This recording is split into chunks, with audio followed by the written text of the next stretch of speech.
El hígado, adicional a producir la bilis, también funciona como reservorio de sangre, es el sitio donde hay biotransformación. Eso quiere decir que tomamos sustancias y las cambiamos por otras que eventualmente pueden ser excretables.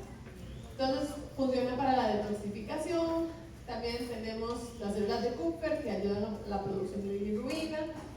Se da el metabolismo de hermanos esteroideas y liposolubles, se produce la bilis, que ya lo vimos. A nivel metabólico mantiene la glucosa plasmática, almacena el glucógeno, convierte carbohidratos, participa de la gluconeogénesis. A nivel de metabolismo de grasas, oxida las grasas, puede convertir aminoácidos y carbohidratos en grasas, sintetiza lipoproteínas, colesterol, fosfolípidos. A nivel de proteínas, genera la desamilación de aminoácidos, la interconjugación de aminoácidos, la síntesis de aminoácidos.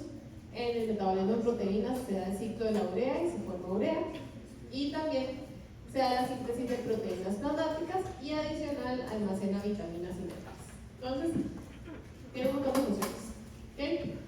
El hígado entonces va a almacenar vitaminas liposolubles como la A, la D, la E, la K, minerales como cobre y hierro, y produce toda esa lista de proteínas que tenemos acá. Entre ellas, muy importante, la albúmina, que sabemos que es la proteína principal a nivel del plasma y que es la responsable de la presión oncótica, digamos, a nivel de nuestros capilares. También factores de coagulación. Entonces, si el hígado no está bien, no coagularíamos bien, por ejemplo. Prohormonas como el angiotensinógeno, que es el precursor de la angiotensina, ¿verdad? Entonces, esa también se produce en el hígado. Y, como decíamos antes, colesterol, ácidos grasos, cetotónicos, ¿okay? Entonces, un montón de cosas. El hígado está irrigado por dos grandes vasos. Está la arteria hepática y está la vena porta. Entonces, la vena porta pertenece a un sistema portal. Un sistema portal es cuando tenemos una arteriola, una red de capilares, otro vaso grande, otra red de capilares. ¿Okay? En este caso tenemos las arterias que van hacia los órganos del tracto gastrointestinal. Aquí vamos a tener capilares y después todos esos van a drenar en una vena que se llama la vena porta. Esa vena no llega directo al corazón, sino que primero llega al hígado. Entonces, toda esa sangre de la vena porta drena hacia el hígado. Eso quiere decir que todo lo que nosotros estamos absorbiendo a nivel del intestino durante un proceso digestivo, el primer lugar al que va a llegar es el hígado. ¿Okay? Ahora, la arteria hepática lleva sangre que está oxigenada porque es sangre arterial. La vena porta no, la vena porta es una vena, sangre venosa que ya pasó por todos estos órganos. Entonces es sangre que tiene un menor contenido de oxígeno.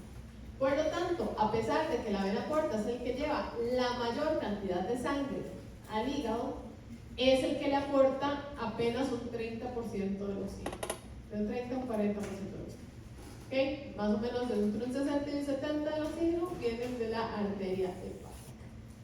Ok, entonces, la vena porta generalmente aporta el 70% en reposo de la sangre que llega al hígado, pero durante el periodo postprandial, que es cuando estamos comiendo, hay vasodilatación en todos estos sitios y por lo tanto el flujo es mayor y la cantidad de sangre es mayor y por lo tanto llega el 90% de la sangre que viene de esta vena porta.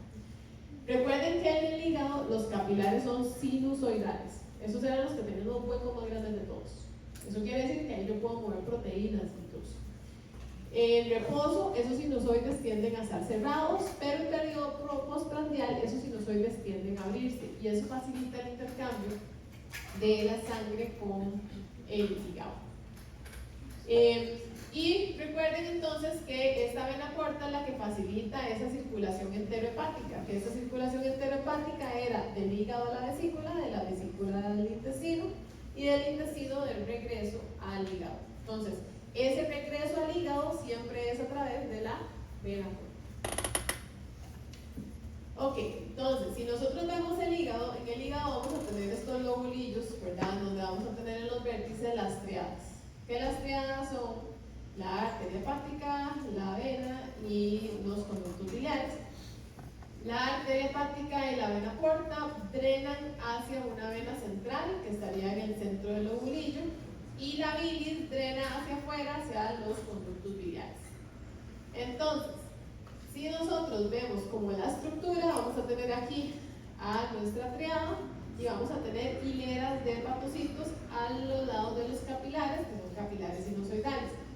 Ahí vamos a encontrar a las células de Kupfer, que son macrófagos residentes y se encargan de la destrucción, por ejemplo, de células que ya estén viejitas, entonces van a encargarse, por ejemplo, de los eritrocitos y por lo tanto de la conversión de la hemoglobina en bilirrubina también. Los hepatocitos, que son células o fábricas metabólicas especializadas, que van a estar rodeadas de tejido conectivo. Ese tejido conectivo forma el espacio de Dice, que es tejido conjuntivo laxo. Y adicional tenemos otro tercer tipo de célula, que es la célula estrellada. Y la célula estrellada es un almacén local de lípidos y vitaminas liposolubles, como la vitamina A. Las células estrelladas también pueden contraerse y abrir o cerrar esos sinusoides. Y esas células estrelladas se pueden activar en ciertas patologías como la cirrosis y producir colágeno. ¿Okay?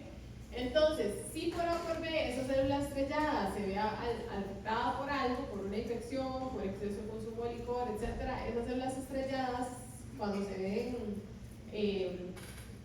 en situaciones de estrés, pueden empezar a producir colágeno.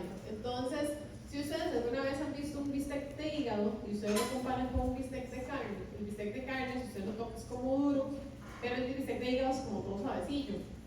¿Ok? Esa estructura suavecilla es porque normalmente el tejido es laxo. Si yo empiezo a agregarle colágeno, empiezo a hacerlo duro y le cambio completamente la estructura a ese hígado, y al cambiarle la estructura le quito función. Entonces, generalmente la cirrosis se asocia a una pérdida de función del hígado. Ok, entonces nosotros tenemos esos hexágonos que son el lobulillo hepático clásico. Entonces, si nosotros vemos el lobulillo hepático clásico, nos fijamos los vértices donde hay sangre portal y hacia qué vena drena. Si yo quiero ver el lobulillo portal, lo que hago es ver cuáles son los hepatocitos que drenan a un único canalículo biliar. Y si yo quiero ver el acino portal, lo que voy a ver es cómo se distribuye el flujo de sangre oxigenada o sangre arterial, que también va de los vértices hacia la vena central. Pero entonces, ¿qué es lo que va a pasar? La sangre oxigenada llega primero a estos hepatocitos de aquí, y esos hepatocitos de aquí consumen oxígeno. Entonces, ya cuando pasa por el segundo segmento, ya no tiene tanto oxígeno, porque ya los primeros hepatocitos quitaron oxígeno. Y cuando llegan a esta área de acá, cerca de la vena, tienen todavía menos oxígeno, porque ya estos de aquí y estos de aquí también le quitaron oxígeno. Entonces, estos acinos portales me dan un gradiente de oxígeno en donde voy a tener tres zonas. La zona 1, que es la más cercana a la arteria, que es la más oxigenada, es los hepatocitos más resistentes al compromiso nutricional y son los primeros que tienen todo lo que les llega de la sangre para poder regenerarse. La zona 2, que ya tiene menos oxígeno, y la zona 3, que ya es una zona con muy poco oxígeno. Entonces tenemos este gradiente de oxígeno en donde los hepatocitos de la zona 1 les llega de 60 a 65 mililitros de mercurio de oxígeno, mientras que a los pobres que están ahí en la vena, cerca de la vena central, son de 30 a 35 milímetros de mercurio de oxígeno. ¿Okay? Entonces, las funciones de los hepatocitos varían según la zona. En la zona más oxigenada vamos a tener los hepatocitos periportales, que tienen un metabolismo oxidativo, mientras que cerca de la vena están los pericentrales, que más bien desintoxican, ¿okay? Que tienen un metabolismo que no depende tanto del oxígeno. Entonces, en esta tablita están las funciones de la zona 1 y la zona 3. Por ejemplo, en la zona 1 tenemos metabolismo de aminoácidos, gluconeogénesis, degradación de glucógeno, ureogénesis, mientras que, por ejemplo, en la zona 3 tenemos biotransformación de fármacos, que es un proceso que no necesita grandes cantidades de oxígeno para ocurrir, o la cetogénesis, o la liponeogénesis, etc. Ok, entonces, cuando nosotros hablamos de este proceso de biotransformación de fármacos, hablamos de un proceso que lleva tres fases. La fase 1 son reacciones de oxidación-reducción, la fase 2 son conjugaciones y la fase 3 es el paso del sinusoide o del canalículo. Entonces, en la fase número 1, nosotros lo que vamos a tener es que los compuestos que lleguen los reducimos y los oxidamos, o los reducimos y los oxidamos, o los oxidamos y los reducimos, dependiendo de cuál enzima actúe en qué compuesto. Y eso me va a generar una nueva molécula. Esa molécula puedo conjugarla. Cuando esa molécula yo la conjugo, ¿qué era lo que pasaba con los ácidos biliares cuando los conjugaba? No ¿Se hacían? ¿Ah? Más hidrosolubles. Más hidrofílicos. Exacto. Hidrofílicos. O sea, más hidrosolubles. O sea, hidrofílico o hidrofóbico. Hidrofílico es que sí y hidrofóbico es que no. Entonces, más hidrofílico, exacto. Entonces, estas conjugaciones eventualmente permitirían que este fármaco que ha sido transformado, cuando llegue al intestino, no sea reabsorbido, sino que si permanece conjugado, va a ser excretado. Y adicional, estas conjugaciones son necesarias para el reconocimiento de la molécula por parte de los transportadores que tienen el fármaco. Entonces, al igual que como pasaba con el ácido biliar, que no pasaba al canalículas que estuviera conjugado, necesitamos conjugar y ya cuando está conjugado logra pasar a la membrana apical. Y eventualmente entonces va a ser excretado por bilis, ¿okay? Los que van para el canalículo. Y algunos que van para el sinusoide, o sea, algunos se pueden devolver a sangre y el conjugarlos permite que sean filtrados por la barrera. ¿Verdad? ¿Okay? Entonces nosotros podemos la detoxificación, digamos, lo que va a producir son productos, valga la redundancia, que o salen a bilis o pueden ser eventualmente filtrados por el riñón, dependiendo de cuál medicamento sea. Ok, entonces, como les había dicho yo, la vesícula biliar generalmente es un sitio de almacenamiento y va a recolectar, digamos, toda la bilis que viene desde los hepatocitos y en los procesos digestivos entonces se contrae y llega esa bilis hasta el intestino. Ahora, hemos estado hablando de un componente adicional que es la bilirrubina. La bilirrubina le da el nombre de hecho a la bilis. La bilis se llama bilis porque tiene bilirrubina. Y la bilis entonces tiene un color particular que también es dado por esa bilirrubina. ¿Qué es lo que va a pasar? Nosotros vamos a tener en nuestro cuerpo proteínas que tienen grupo hemo, como por ejemplo la hemoglobina, la mioglobina y también algunas enzimas del complejo P450 que también tienen este grupo hemo. Entonces, este grupo hemo eventualmente tiene que ser degradado. Cuando este grupo hemo es degradado, lo primero que va a pasar es que vamos a actuar con una hemoxigenasa que va a abrir el anillo fibrólico y al abrirlo me genera entonces una biliverdina. Y esa biliverdina posteriormente se reduce y genera la bilirrubina. Entonces, es una reacción de dos pasos. Primero de grupo hemo a biliverdina y de biliverdina a bilirrubina. Y ocurre en el sistema retículo endotelial. ¿Cuáles son las células del sistema retículo endotelial? Las células del vaso, de la médula ósea, y unas de las que hablamos hoy, que son las células de Kupffer, que son las macrófagos residentes del hígado. ¿Okay? Ahora, cuando yo produzco bilirrubina, la bilirrubina no puede viajar sola en plasma. La bilirrubina se le va a pegar a la albúmina. ¿Okay? Entonces, como la bilirrubina se le pega a la bilirrubina no puede ser excretada por riñón, porque el riñón no filtra proteínas. Entonces, si no filtra la albúmina y la bilirrubina está pegada a la albúmina, no puedo filtrar bilirrubina. ¿Okay? ¿Cómo entonces logramos excretar un producto que de paso es tóxico? Bueno, lo que vamos a hacer es que esta bilirrubina entonces va a ser transformada o va a ser conjugada a nivel de los hepatocitos.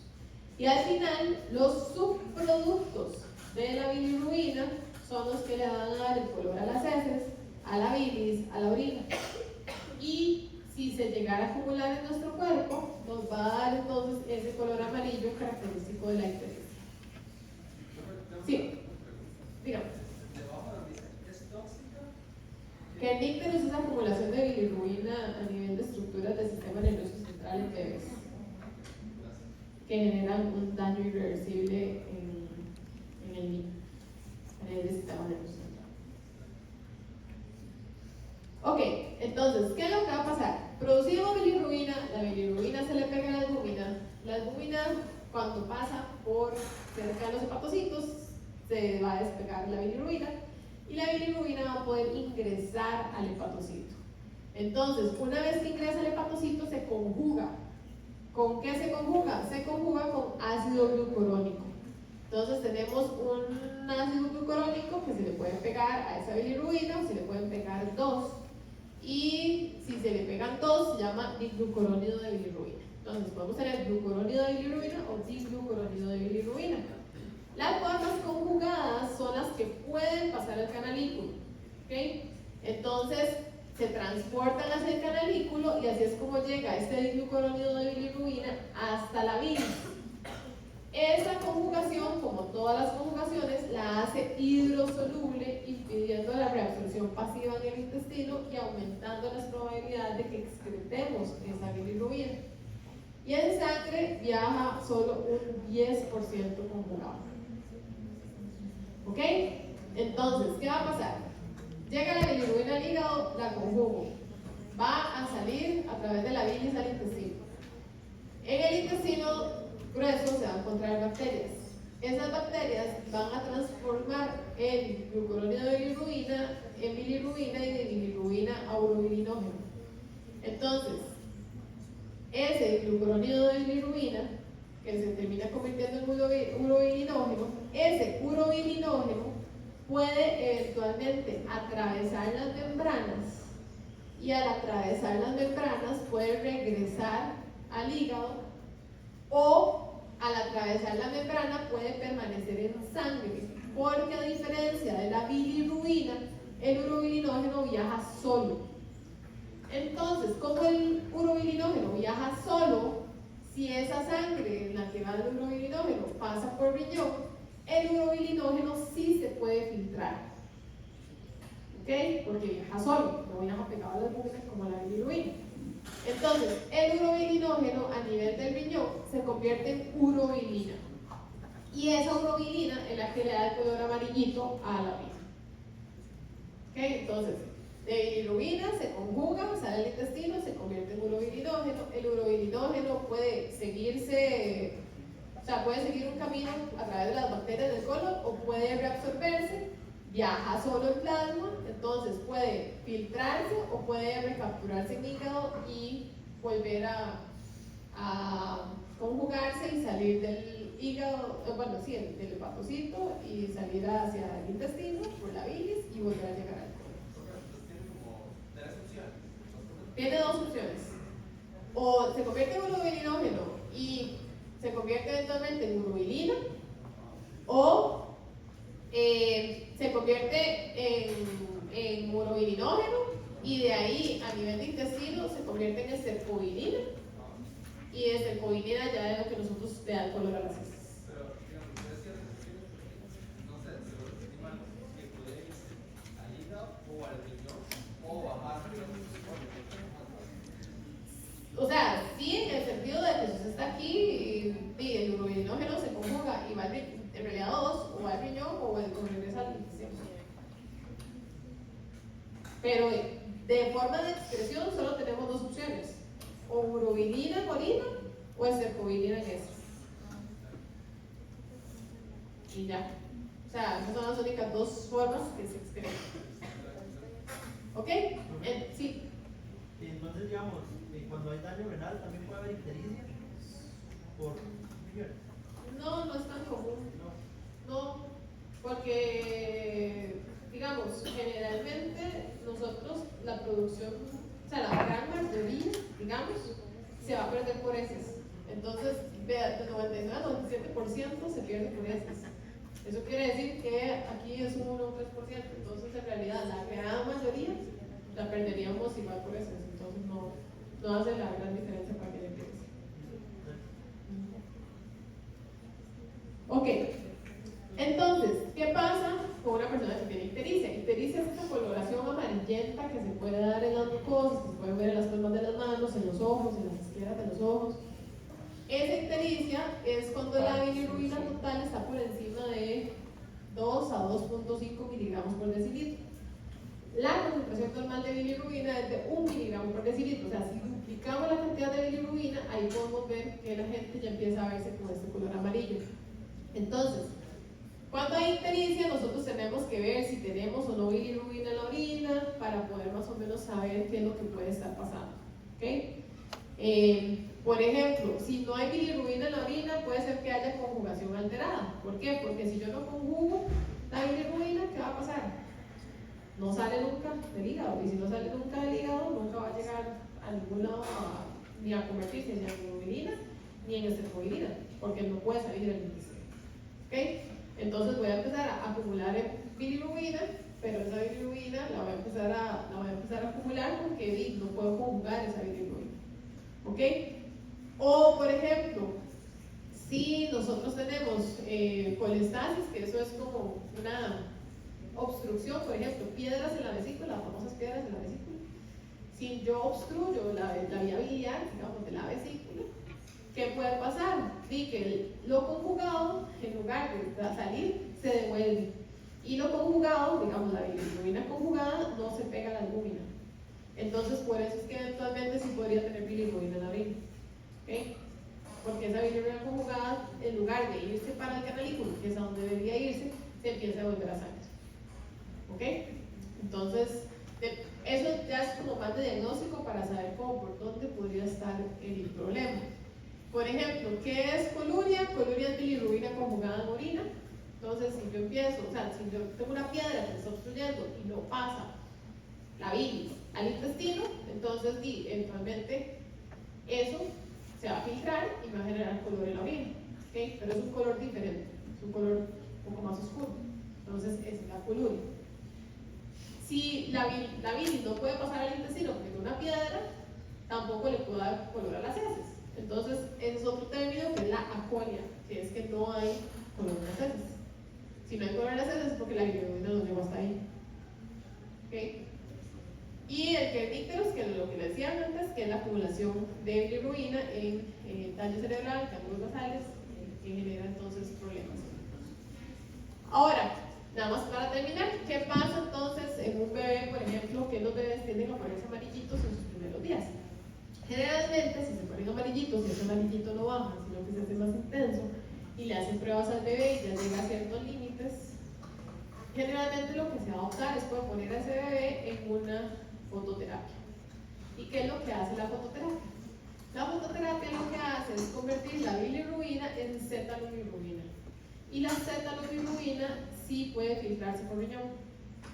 Entonces, mientras el bebé esté mamando, puede filtrar esa cetalbilirrubina y así podemos deshacernos de esa bilirrubina sin que tengan que pasar, digamos, por el intestino, etcétera, etcétera, sino que es una forma más rápida, digamos, de convertir esa bilirrubina en una forma excretable por filtración renal. ¿Sí? Una pregunta, en la terapia positiva, que era bilirrubinemia, también consideramos la bilirrubina que puede ser causada por hemólisis, la producción directa. Cuando es causada por hemólisis, en realidad, sí. O sea, si hay exceso de hemólisis, puede haber ictericia. Ahí lo que va a cambiar es si es conjugada o no conjugada, digamos. Si es por hemólisis, la que aumenta la no conjugada. Porque sí, también los pasos hepáticos y demás tienen como una tasa de... Si es por obstrucción, ya ahí generalmente la que incrementa más es la conjugada. Sí. En caso de hepatitis. ¿Ah? En caso de hepatitis, ¿por qué se da la ictericia? En caso de hepatitis. Porque en hepatitis puede haber inflamaciones que no permiten los transportes normales en los hepatocitos y los hepatocitos se pueden ir dañando. Entonces, si los hepatocitos no están funcionando bien, eventualmente no van a transportar bien tampoco. Entonces, lo que normalmente debería de ir a dar al canalículo y excretarse, pues no necesariamente va a llegar al canalículo y excretarse. Entonces va a empezar a poner.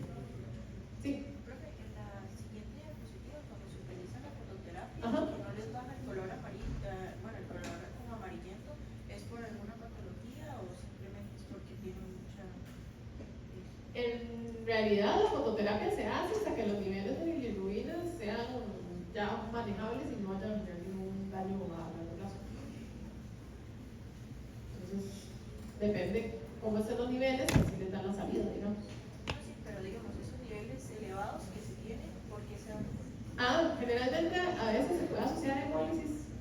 el vecino ácido.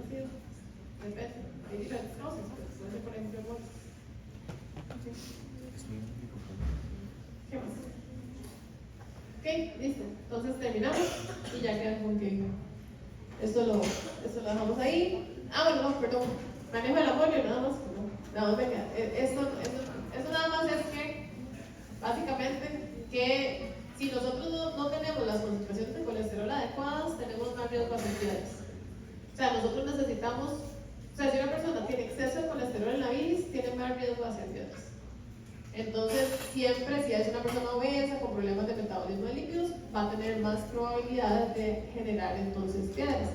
Y con el manejo del amonio, que ya era lo último, lo del ciclo de la urea, recuerden que cuando las proteínas se metabolizan, generan urea, y la urea al final se maneja a nivel renal, se produce, perdón, a nivel renal, pero también se excreta 75% por vía urinaria.